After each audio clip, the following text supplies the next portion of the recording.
అంతా మన మంచికి. ఒక రాజు ఉంటాడు. ఒక మంత్రి ఉంటారు. మనము దేశ రాజ్య పర్యటన చేద్దాము అనేసి ఫిక్స్ అయితారు వీళ్ళు. రాజు మంత్రితో అంటారు. మంత్రి ఓకే అంతా మన మంచికే అని అంటాడు. అన్నాక సరే మనం మారు వేషాలలో ఇద్దాము. ఇట్లా గెటప్స్ చేంజ్ చేసుకొని వెళ్దామంటే ఓకే అనేసి వాళ్ళిద్దరూ డ్రెస్ చేంజ్ చేసేసుకొని జనరల్ మనుషులానే కామన్ పీపుల్ లానే వెళ్తారన్నట్టు. వెళ్తా ఉంటే వాళ్ళు అలసిపోయి ఒక చెట్టు దగ్గర కూర్చొని రెస్ట్ తీసుకుంటూ ఉంటారు. ఆ జామ చెట్టు ఉంటుంది. ఒక జామకాయ వచ్చి రాజు చేతిలో పడుతుంది. అన్ఫార్చునేట్లీ అది కట్ చేసే జామకాయని కట్ చేసి తినే ప్రాసెస్లో రాజుది పొట్టిన వేలు తెగి కింద పడిపోతుంది. తెగిపోయేసరికి రాజుకి బాగా కోపం వచ్చేసి అరుస్తూ ఉంటే మంత్రి అంటాడు, అంతా మన మంచికే ప్రభు అంటాడు.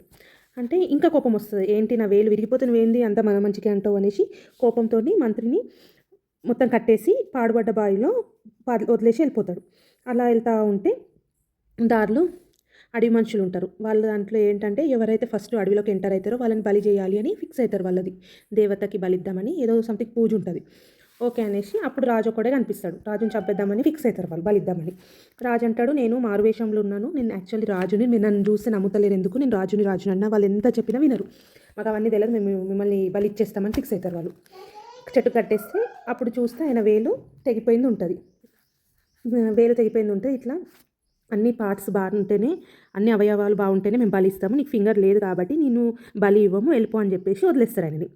ఇంకా ఆయన నడుచుకుంటూ వెళ్తూ ఉంటే మంత్రి గుర్తుకొస్తాడు. అవును మంత్రి అన్నాడు కదా అంతా మన మంచికి అనేసి, నేను కోపంతోనైనా బావిలో వదిలేశానని చెప్పేసి పరిగెత్తుకుంటూ వెళ్ళి చెక్ చేస్తాడు. చూస్తే మంత్రిని బయటకు తీసి ఇట్లా ఇదంతా జరిగిందంతా చెప్తాడు. చెప్పేసరికి నాకైతే మంచి జరిగింది, మరి నీకేం మంచి జరిగింది, అంతా మన మంచిగా నువ్వు ఊరికే అంటావు కదా నువ్వు అంటే, మీరు నన్ను కట్టిపాడేసిందే మంచిగైంది, లేకపోతే నేను కూడా మీతో వచ్చేవాడిని, అడవిలో ఉన్న మనుషులు నన్నే బలిచ్చేవాళ్ళు, ఎందుకంటే అవయవాలన్నీ సక్రమంగా ఉన్నాయి కాబట్టి నన్నే బలిచ్చేవారు, అందుకోసమని అంతా మన మంచికే అని నేను నమ్ముతాను అని అంటే రాజు కూడా నువ్వు అన్నది కరెక్టే అని చెప్పేసి రాజు కూడా ఒప్పుకుంటారు.